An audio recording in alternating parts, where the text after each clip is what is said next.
성령의 힘, KTX에서 만난 무당과 거룩한 신앙의 증인들 사랑하는 형제자매 여러분, 우리의 삶 속에서 하느님의 현존을 느끼는 순간은 언제일까요? 웅장한 성당 안에서 드리는 거룩한 미사 중에 혹은 고요한 새벽 묵주기도를 바칠 때일 수도 있겠습니다. 하지만 때로는 전혀 예상치 못한 일상의 공간에서 우리는 살아계신 하느님의 힘, 성령의 숨결을 강렬하게 체험하기도 합니다. 오늘은 제가 겪었던 바로 그런 특별한 경험으로 이야기를 시작해볼까 합니다. 오늘 이 이야기를 듣고 마음이 움직이셨다면 하느님의 은총을 나누는 마음으로 이 말씀을 주변에 공유해 주십시오. 여러분의 작은 나눔이 또 다른 영혼을 위한 복음 선포가 될 수 있습니다. 구독과 좋아요를 통해 저희가 주님의 말씀을 전하는 일에 동참해 주신다면 그 또한 주님 보시기에 아름다운 봉사가 될 것입니다. 여러분의 가정에 주님의 평화가 가득하기를 기도합니다. 몇 해 전 부산으로 갈 일이 있어 KTX에 몸을 실었습니다. 오송역에서 출발하는 기차였지요. 넓고 쾌적한 좌석들 사이를 지나 제 번호를 찾아가는데 제 옆자리에 이미 한 여인이 앉아 있었습니다. 얼핏 보아도 30 초반 정도로 보이는 젊은 여인이었는데 그 모습이 무척이나 인상적이었습니다. 머리는 곱게 쪽을 저올렸고 몸에는 개량 한복을 단정하게 차려입고 있었습니다. 그런데 그 여인을 보는 순간 설명할 수 없는 어둠과 냉기가 제 주위를 확 감싸는 것이 느껴졌습니다. 영적인 직감이었을까요? 아, 이 사람은 무당이구나. 100% 무당이다. 하는 생각이 머리를 스쳤습니다. 속으로 아이고, 오늘 여정이 순탄치 않겠구나 싶었지만 어쩌겠습니까? 제 자리인 것을요. 조용히 옆에 앉았습니다. 저는 그날 사제복이 아닌 평상복 차림이었습니다. 제가 사제라는 것을 그녀는 알 턱이 없었죠.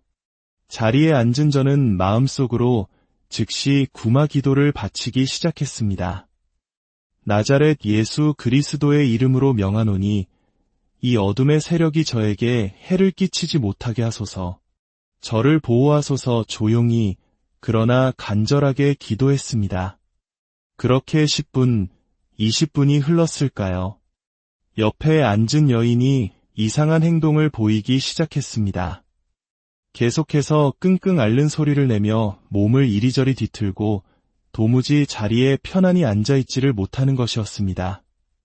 안절부절 못하며 고개를 돌렸다가 몸을 비틀었다가 슬쩍 곁눈질로 보니 세상에 차 안은 시원한데도 여인의 얼굴과 목덜미에는 땀이 비 오듯 흐르고 있었습니다. 그 모습을 보고 저는 속으로 생각했습니다.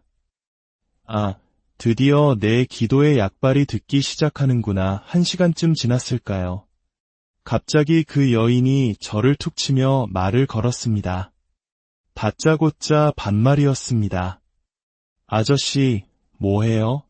저는 잠시 당황했지만 대꾸하지 않았습니다. 그러자 그녀가 다시 물었습니다.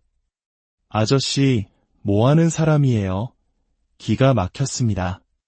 아직 점디절문 사람이 생면부지의 어른에게 반말이라니. 한마디 쏘아붙여 줄까 하는 마음이 잠시 들었지만 곧이어 그녀가 내뱉은 말에 저는 모든 상황을 이해할 수 있었습니다. 아저씨, 기 되게 새네. 도대체 뭐하는 사람인데 기가 이렇게 새요? 그녀가 말한 그 기라는 것, 세상 사람들이 흔히 말하는 그 기운이라는 것이 실은 제가 기도하며 청했던 성령의 힘이었음을 저는 알고 있었습니다. 저는 그제야 입을 열어 조용히 그러나 분명하게 대답했습니다. 나, 신부여. 그 말을 듣는 순간 여자의 얼굴이 하얗게 질렸습니다. 그녀는 마치 재수음 붙었다는 듯한 표정으로 중얼거리더니 벌떡 일어나 자신의 자리를 버려두고 저 멀리 객실 뒤편으로 가 서 있는 것이었습니다. 부산까지 가는 내내 그녀는 자신의 편안한 좌석으로 돌아오지 못하고 계속 서서 갔습니다. 그 모습이 안쓰러워 제가 중간에 다가가 말했습니다. 이리 와서 앉으시오. 내가 차라리 뒤에 가서 서 있겠소. 그러자 그녀는 손사래를 치며 질색했습니다. 싫어요. 가까이 오지 마세요. 어쩐지 어젯밤 꿈자리가 뒤숭숭하더라니. 형제자매 여러분, 이 이야기는 단순히 한 사제의 특별한 경험담이 아닙니다. 이것은 우리 모두에게 해당되는 이야기입니다. 우리 신자들 가운데 성령께서 함께 하시는 사람이 있다면 그 사람 곁에는 어둠의 세력이 감히 머무르지 못합니다. 그 무당이 제게 아저씨 기세네라고 말한 것은 사실 당신은 하느님과 함께 계시는 사람이군요라는 고백과도 같은 것이었습니다. 하지만 여기서 중요한 질문이 있습니다. 모든 사제, 모든 신자가 무당 옆에 앉으면 이런 일이 벌어질까요? 그렇지 않습니다. 만약 사제라 할지라도 성령의 힘으로 무장하지 않았다면 오히려 마귀의 밥, 무당의 조롱거리가 될 수밖에 없습니다. 성령께서 함께 하시지 않는 신앙은 빈 껍데기에 불과하기 때문입니다. 예수님께서 제자들을 뽑으실 때를 기억해 보십시오. 그냥 길 가던 사람들을 아무나 선택하셨습니까? 아닙니다. 밤을 새워 기도하신 후에 12제자를 선발하셨습니다. 하지만 그렇게 신중하게 뽑힌 제자들조차 처음에는 어떻습니까? 대부분이 배우지 못했고 겁이 많았습니다. 예수님께서 떠나가신 뒤에 교회를 이끌고 복음을 전파할 만한 능력이 조금도 없어 보였습니다. 그들이 그나마 흩어지지 않고 버틸 수 있었던 유일한 이유는 그들의 중심에 예수님께서 계셨기 때문입니다. 그런데 이제 예수님께서 승천하여 떠나가셨습니다. 세상의 눈으로 볼 때 예수님의 3년간의 공생활은 보잘것없는 제자들로 인해 모두 무너질 위기에 처한 것처럼 보였습니다. 제자들은 두려움에 떨며 다락방에 숨어 문을 걸어 잠갔습니다. 마치 광야에 버려진 고아와 같았지요. 바로 그때 놀라운 일이 일어납니다. 갑자기 하늘에서 세찬 바람이 부는 듯한 소리가 들리며 그들이 있던 집안을 가득 채웠습니다. 그리고 불꽃 모양의 혀들이 나타나 갈라지면서 각 사람 위에 내려앉았습니다. 바로 성령께서 강림하신 것입니다. 예수님께서는 이미 말씀하셨습니다. 내가 떠나는 것이 너희에게는 더 유익하다. 내가 가야 나를 대신할 보혜사, 곧 성령께서 너희에게 오실 것이다. 그분께서 오시면 죄가 무엇인지, 의로움이 무엇인지, 심판이 무엇인지를 알려주실 것이다. 제자들은 그때 그 말씀의 의미를 깨닫지 못했지만 이제야 온몸으로 체험하게 된 것입니다. 성령은 무엇입니까?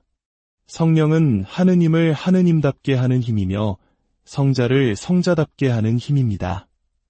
성령은 바로 하느님 자신의 영이며 그분의 능력 그 자체입니다. 놀랍게도 하느님께서는 그 위대한 당신의 힘을 연약한 제자들에게 나누어 주신 것입니다. 성령을 받고 나자 겁쟁이였던 제자들은 완전히 뒤집어졌습니다. 그들만 뒤집어진 것이 아니라 온 세상이 뒤집어지기 시작했습니다. 다락방 문을 박차고 나간 제자들은 시장 한복판에 모인 수많은 외국인들 앞에서 담대하게 예수님의 부활을 선포했습니다. 유대 말밖에 할 줄 몰랐던 어부들이 설교하는데 세상 각지에서 온 사람들은 모두 자기 나라 말로 그 말씀을 알아들었습니다. 이것이 바로 성령의 언어였습니다. 성령을 받은 사람은 본인만 변화되는 것이 아닙니다. 그 사람 곁에 있는 이들까지 함께 변화됩니다. 로마 제국의 살벌한 박해 속에서도 제자들은 더 이상 두려워하지 않았습니다. 감옥에 갇혔다가 풀려나면 다시는 예수에 대해 말하지 말라는 경고에도 아랑곳하지 않고 곧바로 다시 나가 복음을 전했습니다. 잡혀갈 것을 뻔히 알면서도 말입니다. 그들은 말 한마디로 안진뱅이를 일으키고 수많은 기적을 행하며 하느님의 살아계심을 증언했습니다. 무서운 것이 하나도 없었습니다. 오직 하느님 한 분 외에는. 오늘날 우리가 사는 이 시대는 그 어느 때보다 성령의 은혜가 절실히 필요한 시대입니다. 많은 신자들이 신앙의 기쁨을 잃어버리고 형식적으로 살아가고 있습니다. 사제도, 수도자도, 평신도도 마찬가지입니다. 교회 전체가 어둠에 잠식된 듯 활기를 잃어가고 있습니다. 그러나 기억하십시오. 성령 안에 사는 사람이 단 한 명만 있어도 가정은 달라집니다. 성령 안에 사는 사람이 단 한 명만 있어도 교회 공동체는 변화됩니다. 성령으로 충만한 사람이 단 한 명만 있어도 시골의 작은 공소는 부흥하게 됩니다. 아멘. 제가 과거 괴산 본당에 있을 때 세평이라는 작은 공소가 있었습니다. 그곳 회장님은 이가 다 빠지고 한쪽 눈도 불편하신 겉보기에는 아주 볼품없는 할머니셨습니다. 하지만 저는 평생 그렇게 기가 센, 즉 성령이 충만한 분을 본 적이 없습니다. 당시 괴산에 여러 공소가 있었지만 신자 참여율이 가장 높은 1등 공소는 단연 세평 공소였습니다. 원래 그 동네는 무당촌이었습니다. 그런데 충주에서 보따리 장사를 하시던 이 회장님이 복음을 전하기 위해 일부러 그곳으로 이사 오신 겁니다. 당시 미국인 신부님께 신부님, 저 무당촌에 방 한 칸만 얻어주십시오. 제가 저곳을 복음화시키겠습니다. 라고 청하여 그곳에 정착하셨습니다. 그리고 그날부터 무당들과의 영적 전쟁을 시작하셨습니다. 말 그대로 머리채를 잡고 싸우기도 하시며 굳센 믿음으로 어둠의 세력을 몰아내셨습니다. 결국 4년 만에 무당들은 모두 동네를 떠나고 그 마을은 청주교구에서 인구 대비 신자 비율이 가장 높은 곳이 되었습니다. 이 회장님의 열정은 대단했습니다. 마을 아이들이 중학교에 진학해 청주 시내로 나가게 되면 판공성사 때마다 직접 학교 앞으로 찾아가 아이들을 기다렸습니다. 그리고 아이 손을 끌고 가장 가까운 성당으로 데려가 고백 성사를 보게 한 뒤 신부님께 확인 서명을 받아오게 했습니다. 그러니 그 공소 출신 아이들 중에는 냉담자가 있을 수가 없었습니다. 성령으로 충만한 회장님 한 분이 공동체 전체를 뒤집어 놓은 것입니다. 이처럼 성령에 대한 체험이 없으면 사제든 수도자든 평신도든 모두 형식적인 신앙인으로 전락하고 맙니다. 신학교에서 박사학위를 받고 신학을 가르치는 교수라 할지라도 그의 지식에 성령의 힘이 빠져 있다면 그에게 배운 신학생들 역시 나중에 영적으로 불쌍한 사제가 될 수밖에 없습니다. 성령께서는 우리에게 9가지 은사와 9가지 열매를 주십니다. 치유의 은사, 구마의 은사 같은 능력들은 교회를 위해 효과적으로 봉사하라고 주시는 선물입니다. 자기 자신을 드러내고 영웅이 되라고 주시는 것이 아닙니다. 사랑, 기쁨, 평화, 인내, 친절, 선행, 진실, 온유, 절제와 같은 인격의 열매 없이 사용되는 은사는 울리는 징과 요란한 꽹과리에 지나지 않습니다. 사랑하는 형제자매 여러분, 이 험한 세상에서 신앙을 잃지 않도록 성령께 간절히 기도합시다. 모든 기도를 시작하기 전에 먼저 성령 성가를 바치십시오. 오소서 성령이여 묵주기도를 시작하기 전에도 미사에 참내하기 전에도 먼저 성령께서 함께하시어 은혜를 내려주시길 청하십시오. 그리고 인생의 가장 어두운 죽음의 골짜기를 지날 때 성령께 도움을 청하십시오. 여러분 한 사람 한 사람이 바로 성령께서 머무시는 거룩한 궁전임을 한시도 잊지 마십시오. 거룩한 여러분의 영혼과 육신을 더럽히지 마십시오. 모든 가정과 교회 안에 성령께서 어둠을 몰아내시고 빛으로 충만하게 해주시기를 간절히 기도합니다. 성부와 성자와 성령, 삼위일체이신 하느님께서는 우리를 위해 지금도 일하고 계십니다. 성부께서는 사랑으로 세상을 창조하시는 창조 사업을 하십니다. 우리 역시 그분의 협조자로서 우리가 머무는 가정과 직장과 공동체 안에서 미소와 친절과 온유함으로 평화를 만들어내는 영적인 창조를 해야 할 의무가 있습니다. 성자께서는 당신 자신을 희생하여 우리를 구원하시는 구원 사업을 하셨습니다. 그 위대한 사업의 바탕에는 순명이 있었습니다. 예수님께서는 죽기까지 성부의 뜻에 순명하셨기에 우리를 구원하실 수 있었습니다. 우리 역시 교회에 순명하고 가정 안에서 서로에게 순명함으로써 구원의 길을 걸어가야 합니다.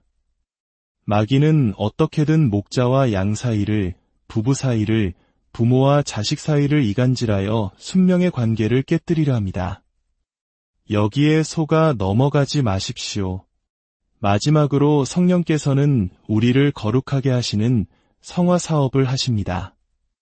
그런데 우리를 거룩하게 만드시는 장소는 언제나 아름다운 꽃밭이 아닙니다. 대부분은 고통이라는 가시덤불 속, 역경이라는 벼랑 끝입니다.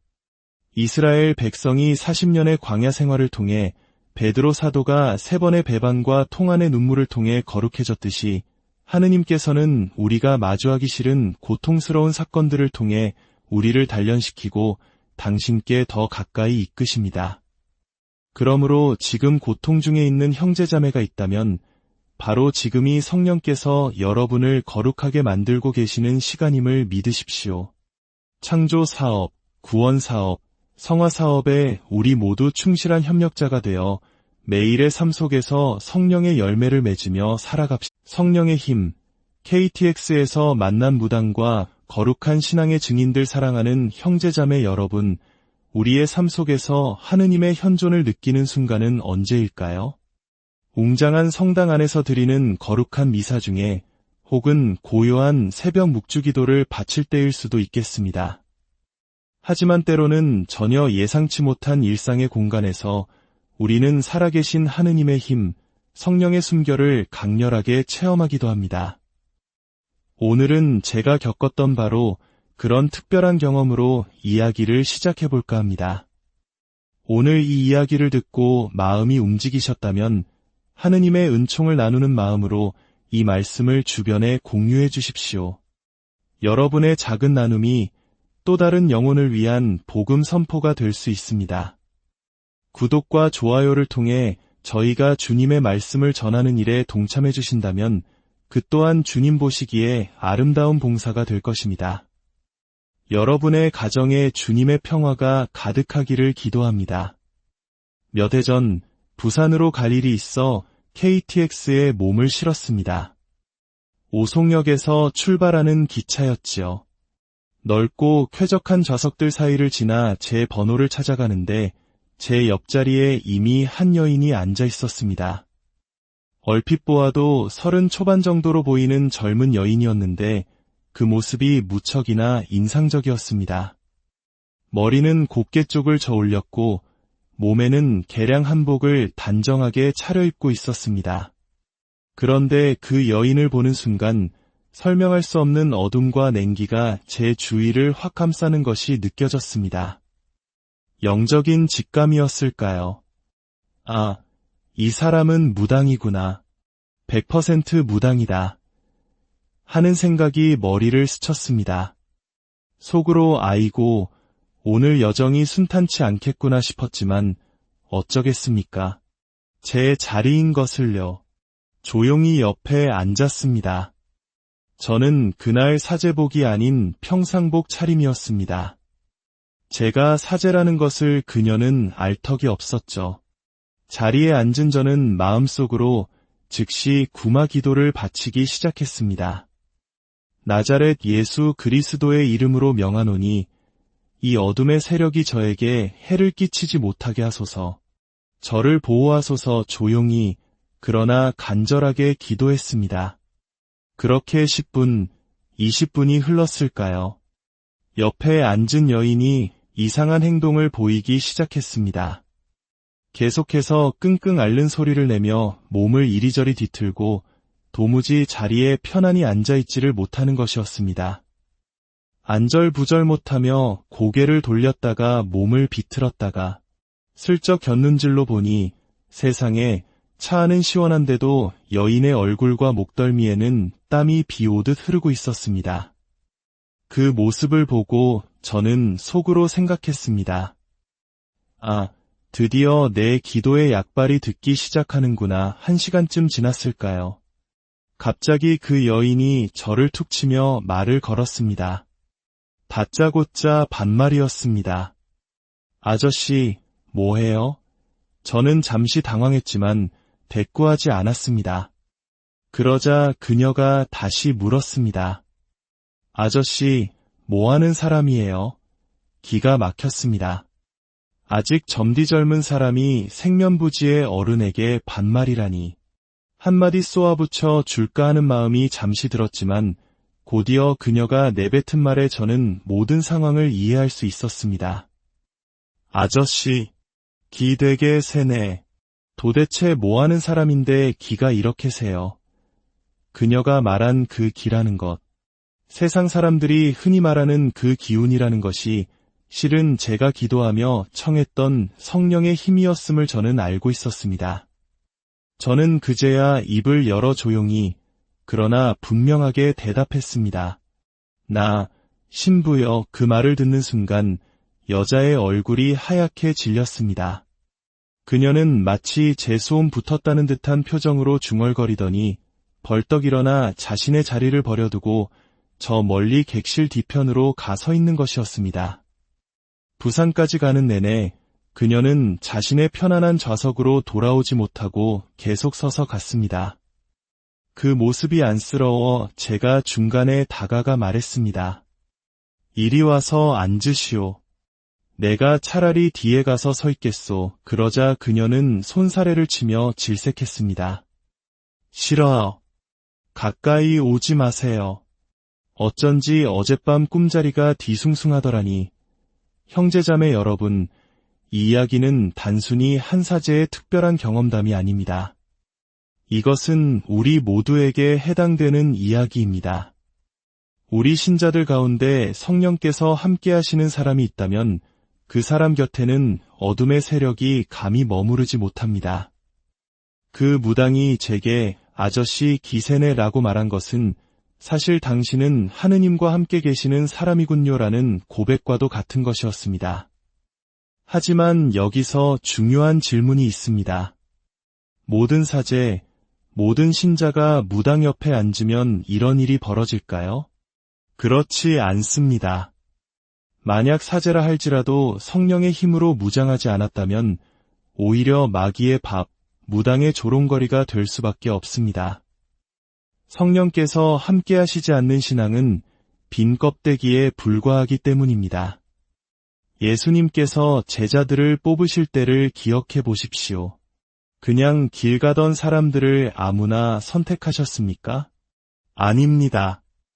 밤을 새워 기도하신 후에 12제자를 선발하셨습니다. 하지만 그렇게 신중하게 뽑힌 제자들조차 처음에는 어떻습니까?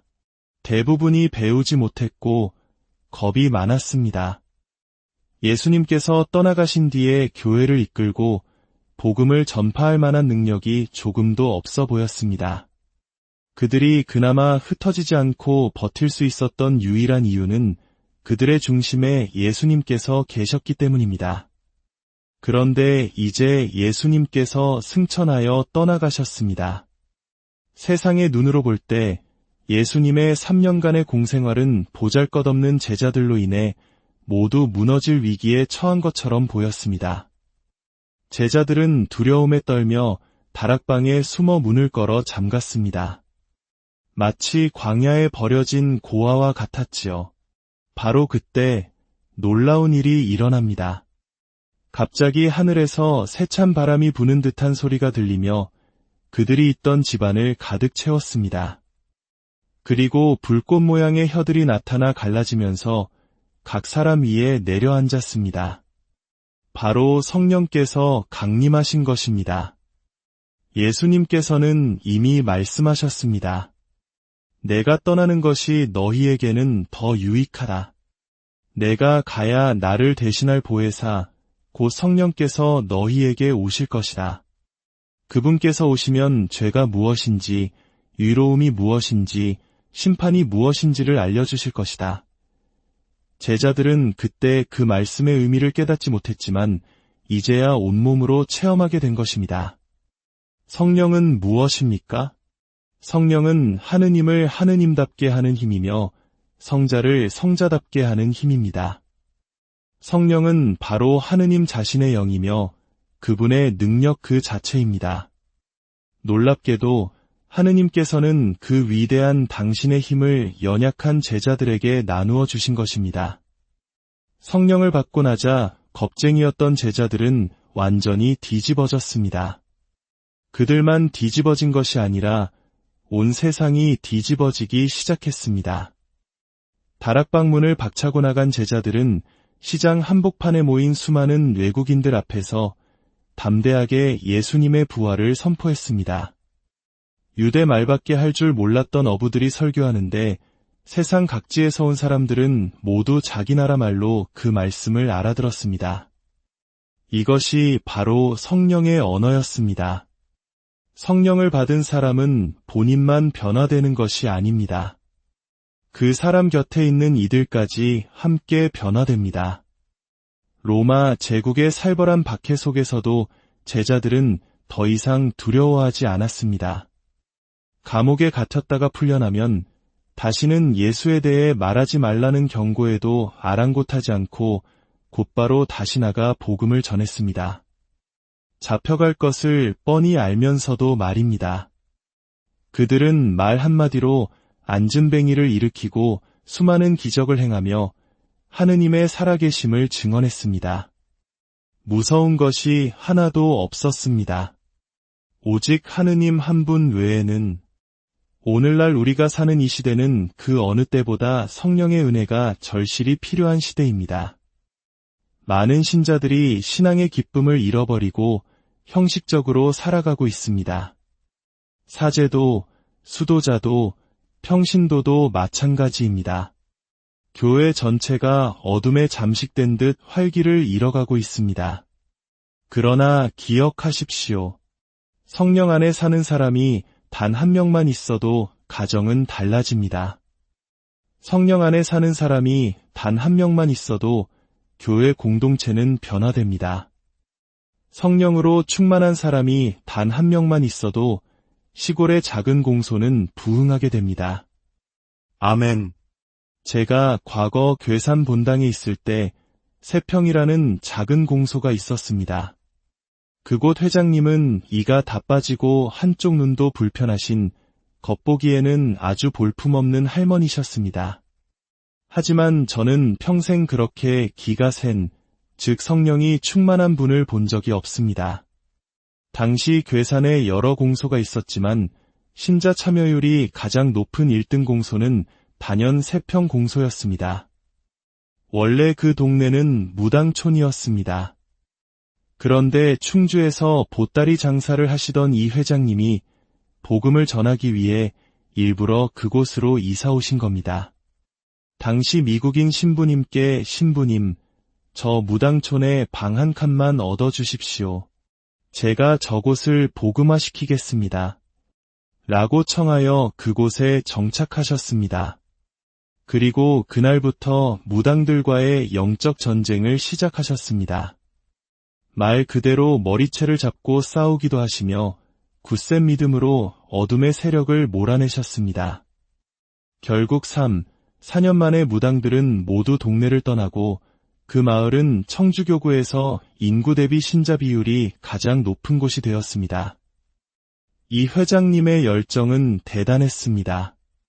마을 아이들이 중학교에 진학해 청주 시내로 나가게 되면 판공성사 때마다 직접 학교 앞으로 찾아가 아이들을 기다렸습니다.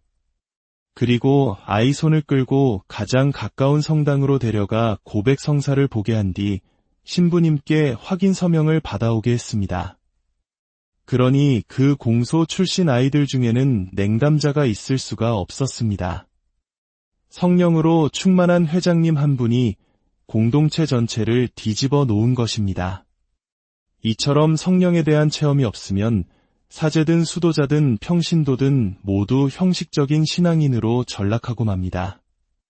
신학교에서 박사학위를 받고 신학을 가르치는 교수라 할지라도 그의 지식에 성령의 힘이 빠져 있다면 그에게 배운 신학생들 역시 나중에 영적으로 불쌍한 사제가 될 수밖에 없습니다. 성령께서는 우리에게 9가지 은사와 9가지 열매를 주십니다. 치유의 은사, 구마의 은사 같은 능력들은 교회를 위해 효과적으로 봉사하라고 주시는 선물입니다. 자기 자신을 드러내고 영웅이 되라고 주시는 것이 아닙니다. 사랑, 기쁨, 평화, 인내, 친절, 선행, 진실, 온유, 절제와 같은 인격에 열매 없이 사용되는 은사는 울리는 징과 요란한 꽹과리에 지나지 않습니다. 사랑하는 형제자매 여러분, 이 험한 세상에서 신앙을 잃지 않도록 성령께 간절히 기도합시다. 모든 기도를 시작하기 전에 먼저 성령 성가를 바치십시오. 오소서 성령이여 묵주기도를 시작하기 전에도 미사에 참내하기 전에도 먼저 성령께서 함께하시어 은혜를 내려주시길 청하십시오. 그리고 인생의 가장 어두운 죽음의 골짜기를 지날 때 성령께 도움을 청하십시오. 여러분 한 사람 한 사람이 바로 성령께서 머무시는 거룩한 궁전임을 한시도 잊지 마십시오. 거룩한 여러분의 영혼과 육신을 더럽히지 마십시오. 모든 가정과 교회 안에 성령께서 어둠을 몰아내시고 빛으로 충만하게 해주시기를 간절히 기도합니다. 성부와 성자와 성령, 삼위일체이신 하느님께서는 우리를 위해 지금도 일하고 계십니다. 성부께서는 사랑으로 세상을 창조하시는 창조 사업을 하십니다. 우리 역시 그분의 협조자로서 우리가 머무는 가정과 직장과 공동체 안에서 미소와 친절과 온유함으로 평화를 만들어내는 영적인 창조를 해야 할 의무가 있습니다. 성자께서는 당신 자신을 희생하여 우리를 구원하시는 구원 사업을 하셨습니다. 그 위대한 사업의 바탕에는 순명이 있었습니다. 예수님께서는 죽기까지 성부의 뜻에 순명하셨기에 우리를 구원하실 수 있었습니다. 우리 역시 교회에 순명하고 가정 안에서 서로에게 순명함으로써 구원의 길을 걸어가야 합니다. 마귀는 어떻게든 목자와 양 사이를, 부부 사이를, 부모와 자식 사이를 이간질하여 순명의 관계를 깨뜨리려 합니다. 여기에 속아 넘어가지 마십시오. 마지막으로 성령께서는 우리를 거룩하게 하시는 성화 사업을 하십니다. 그런데 우리를 거룩하게 만드시는 장소는 언제나 아름다운 꽃밭이 아닙니다. 대부분은 고통이라는 가시덤불 속, 역경이라는 벼랑 끝입니다. 이스라엘 백성이 40년의 광야 생활을 통해 베드로 사도가 3번의 배반과 통한의 눈물을 통해 거룩해졌듯이 하느님께서는 우리가 마주하기 싫은 고통스러운 사건들을 통해 우리를 단련시키고 당신께 더 가까이 이끄십니다. 그러므로 지금 고통 중에 있는 형제자매가 있다면 바로 지금이 성령께서 여러분을 거룩하게 만들고 계시는 시간임을 믿으십시오. 창조 사업, 구원 사업, 성화 사업에 우리 모두 충실한 협력자가 되어 매일의 삶 속에서 성령의 열매를 맺으며 살아갑시다. 성령의 힘, KTX에서 만난 무당과 거룩한 신앙의 증인들 사랑하는 형제자매 여러분, 우리의 삶 속에서 하느님의 현존을 느끼는 순간은 언제일까요? 웅장한 성당 안에서 드리는 거룩한 미사 중에 혹은 고요한 새벽 묵주기도를 바칠 때일 수도 있겠습니다. 하지만 때로는 전혀 예상치 못한 일상의 공간에서 우리는 살아계신 하느님의 힘, 성령의 숨결을 강렬하게 체험하기도 합니다. 오늘은 제가 겪었던 바로 그런 특별한 경험으로 이야기를 시작해볼까 합니다. 오늘 이 이야기를 듣고 마음이 움직이셨다면 하느님의 은총을 나누는 마음으로 이 말씀을 주변에 공유해 주십시오. 여러분의 작은 나눔이 또 다른 영혼을 위한 복음 선포가 될 수 있습니다. 구독과 좋아요를 통해 저희가 주님의 말씀을 전하는 일에 동참해 주신다면 그 또한 주님 보시기에 아름다운 봉사가 될 것입니다. 여러분의 가정에 주님의 평화가 가득하기를 기도합니다. 몇 해 전 부산으로 갈 일이 있어 KTX에 몸을 실었습니다. 오송역에서 출발하는 기차였지요. 넓고 쾌적한 좌석들 사이를 지나 제 번호를 찾아가는데 제 옆자리에 이미 한 여인이 앉아 있었습니다. 얼핏 보아도 30 초반 정도로 보이는 젊은 여인이었는데 그 모습이 무척이나 인상적이었습니다.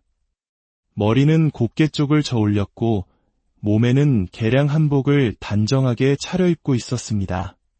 그런데 그 여인을 보는 순간 설명할 수 없는 어둠과 냉기가 제 주위를 확 감싸는 것이 느껴졌습니다.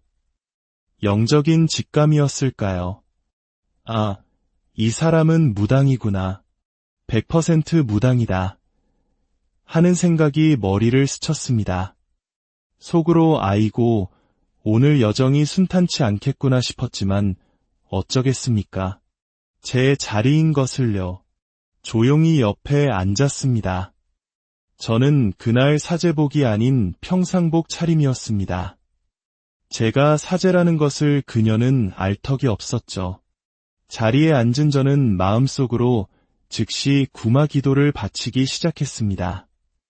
나자렛 예수 그리스도의 이름으로 명하노니 이 어둠의 세력이 저에게 해를 끼치지 못하게 하소서.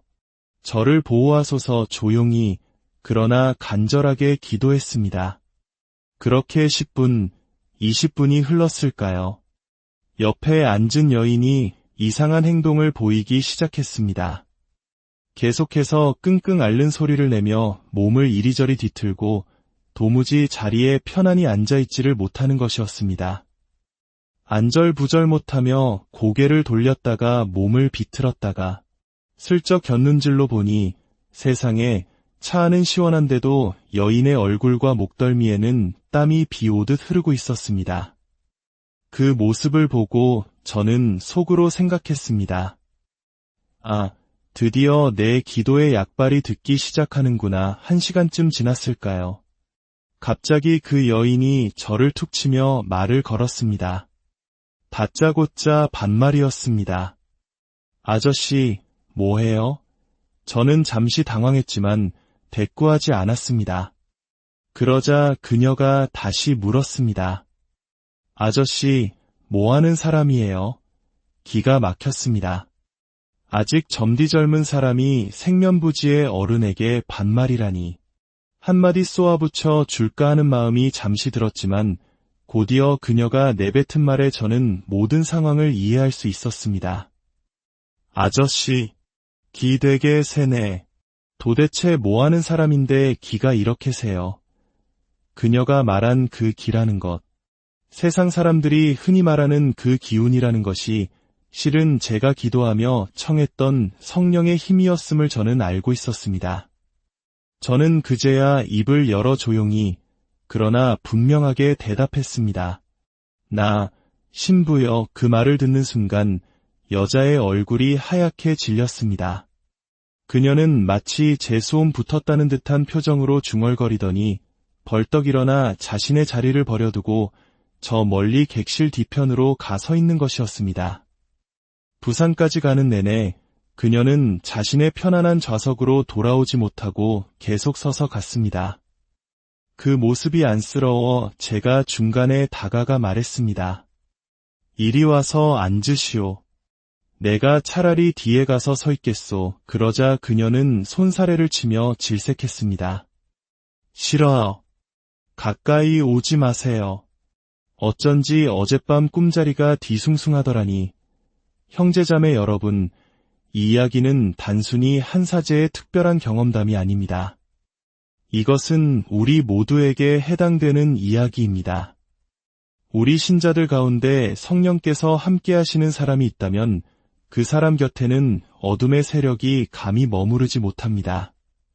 그 무당이 제게 아저씨 기세네라고 말한 것은 사실 당신은 하느님과 함께 계시는 사람이군요라는 고백과도 같은 것이었습니다.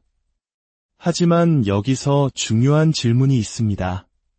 모든 사제, 모든 신자가 무당 옆에 앉으면 이런 일이 벌어질까요? 그렇지 않습니다. 만약 사제라 할지라도 성령의 힘으로 무장하지 않았다면 오히려 마귀의 밥, 무당의 조롱거리가 될 수밖에 없습니다. 성령께서 함께하시지 않는 신앙은 빈 껍데기에 불과하기 때문입니다.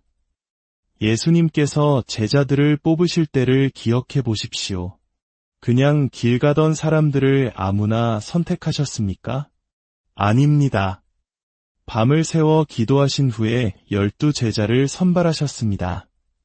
하지만 그렇게 신중하게 뽑힌 제자들조차 처음에는 어떻습니까? 대부분이 배우지 못했고 겁이 많았습니다. 예수님께서 떠나가신 뒤에 교회를 이끌고 복음을 전파할 만한 능력이 조금도 없어 보였습니다. 그들이 그나마 흩어지지 않고 버틸 수 있었던 유일한 이유는 그들의 중심에 예수님께서 계셨기 때문입니다. 그런데 이제 예수님께서 승천하여 떠나가셨습니다. 세상의 눈으로 볼 때 예수님의 3년간의 공생활은 보잘것없는 제자들로 인해 모두 무너질 위기에 처한 것처럼 보였습니다.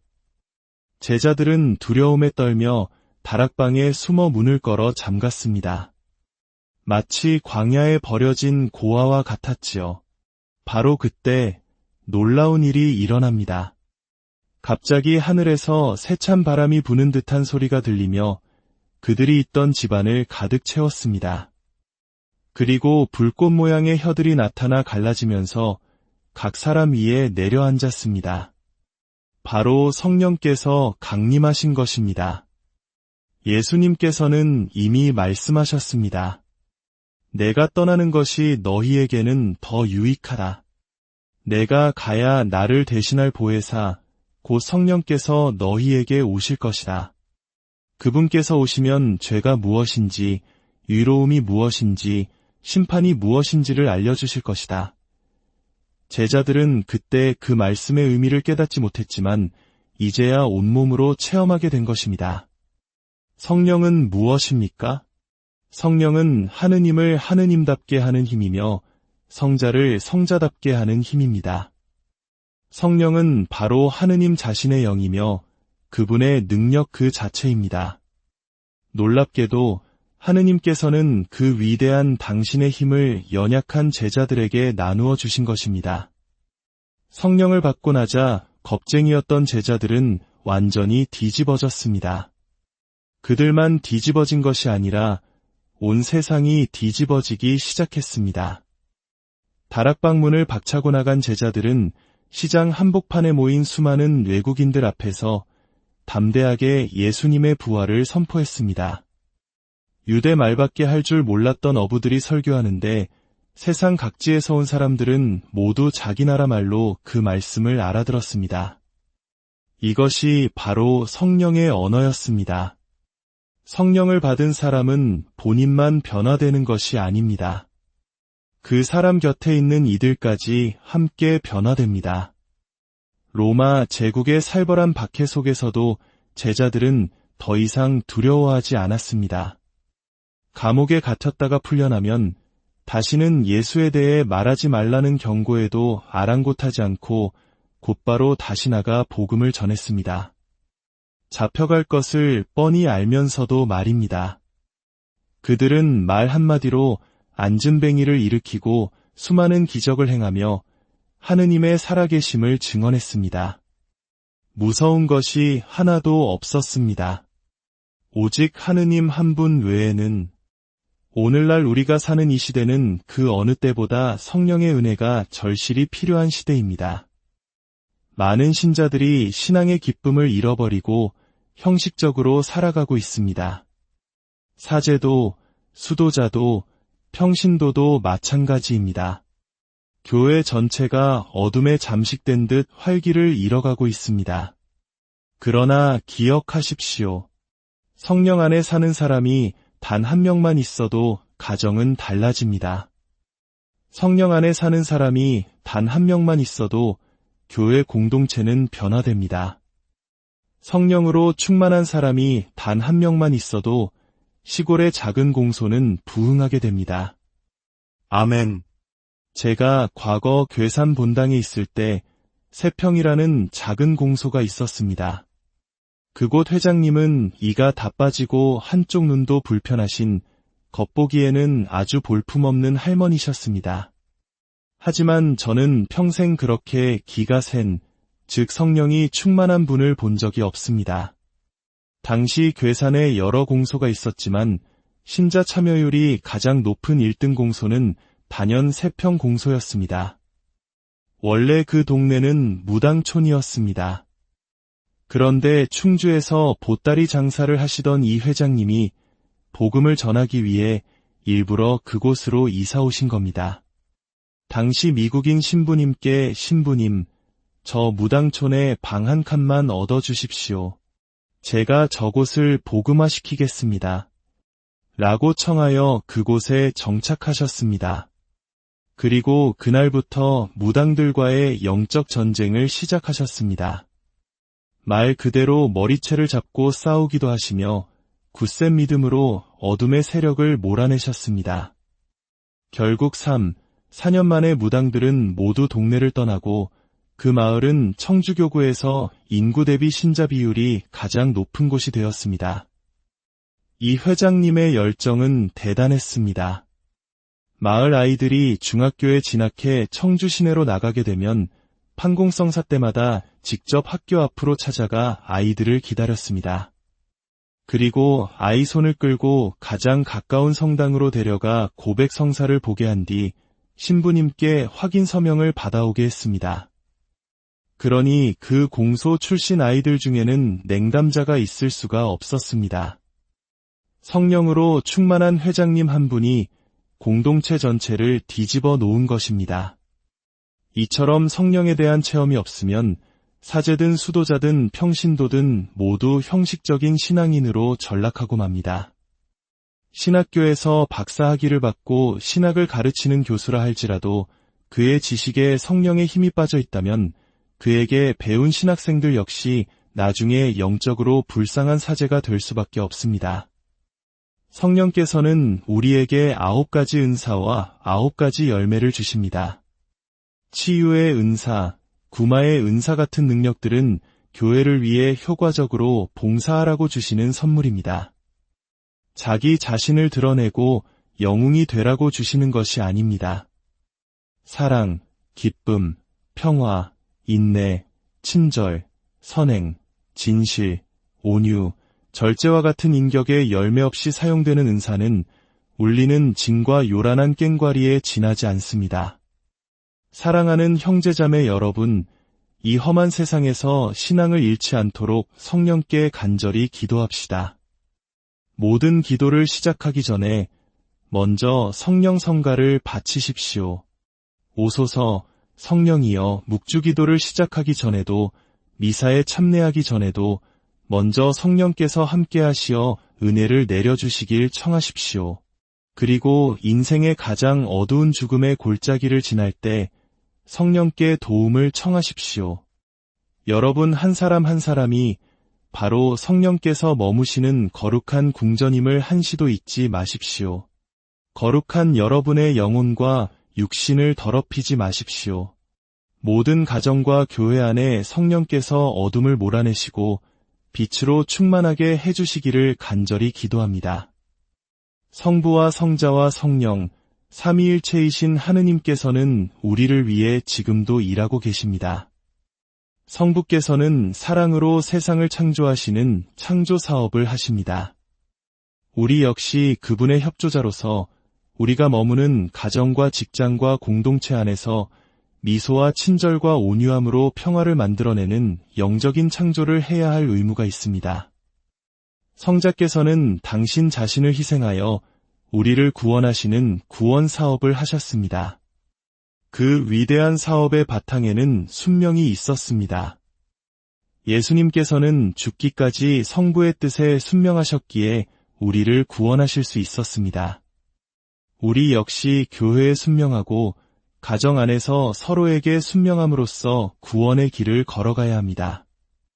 마귀는 어떻게든 목자와 양 사이를, 부부 사이를, 부모와 자식 사이를 이간질하여 순명의 관계를 깨뜨리려 합니다.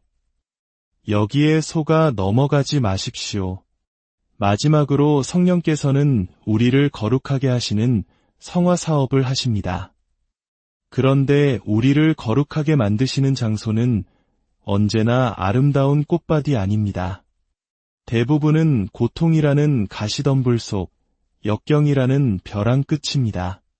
이스라엘 백성이 40년의 광야 생활을 통해 베드로 사도가 3번의 배반과 통한의 눈물을 통해 거룩해졌듯이 하느님께서는 우리가 마주하기 싫은 고통스러운 사건들을 통해 우리를 단련시키고 당신께 더 가까이 이끄십니다. 그러므로 지금 고통 중에 있는 형제자매가 있다면 바로 지금이 성령께서 여러분을 거룩하게 만들고 계시는 시간임을 믿으십시오. 창조 사업, 구원 사업, 성화 사업에 우리 모두 충실한 협력자가 되어 매일의 삶 속에서 성령의 열매를 맺으며 살아갑시다. 성령의 힘, KTX에서 만난 무당과 거룩한 신앙의 증인들 사랑하는 형제자매 여러분, 우리의 삶 속에서 하느님의 현존을 느끼는 순간은 언제일까요? 웅장한 성당 안에서 드리는 거룩한 미사 중에 혹은 고요한 새벽 묵주기도를 바칠 때일 수도 있겠습니다.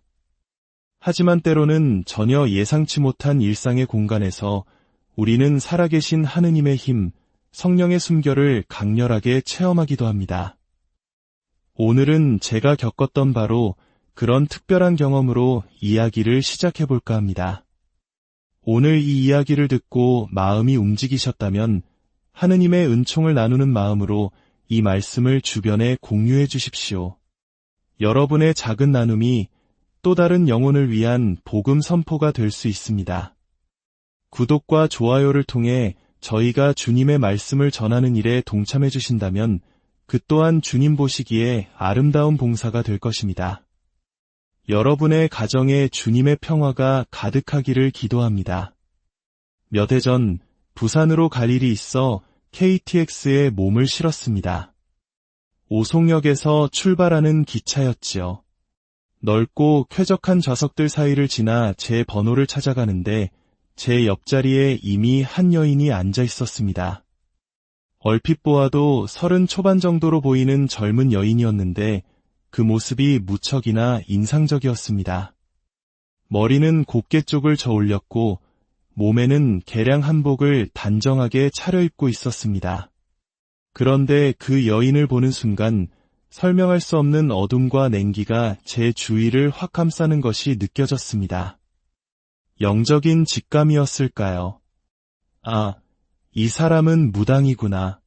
100% 무당이다. 하는 생각이 머리를 스쳤습니다.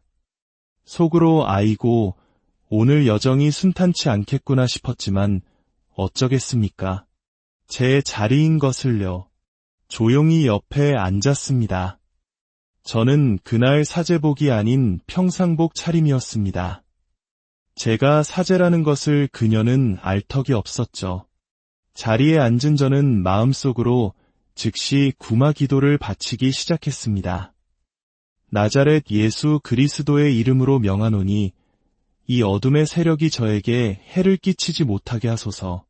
저를 보호하소서. 조용히 그러나 간절하게 기도했습니다. 그렇게 10분, 20분이 흘렀을까요? 옆에 앉은 여인이 이상한 행동을 보이기 시작했습니다.